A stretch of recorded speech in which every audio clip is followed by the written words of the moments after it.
এই ছাত্রলীগ নিষিদ্ধ করে দিন। যারা আমার মায়ের বুক খালি করবে তারা এদেশের শিক্ষাঙ্গনগুলোকে কসাইখানায় পরিণত করবে। আমার মায়ের সন্তানেরা পড়তে গিয়ে লাশ হয়ে মায়ের করে ফিরে আসবে। এমন ছাত্র রাজনীতি আমরা দেখতে চাই না।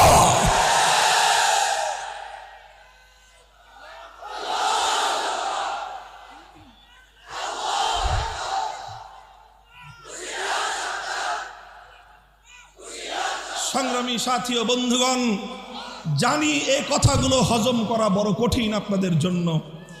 জানি এই কথাগুলো বলবার দায়ে আমাদেরকে অভিযোগের কাঠগড়ায় দাঁড়িয়ে যেতে হবে। কিন্তু একবার চিন্তা করুন সেই সন্তান হারা মায়ের কথা।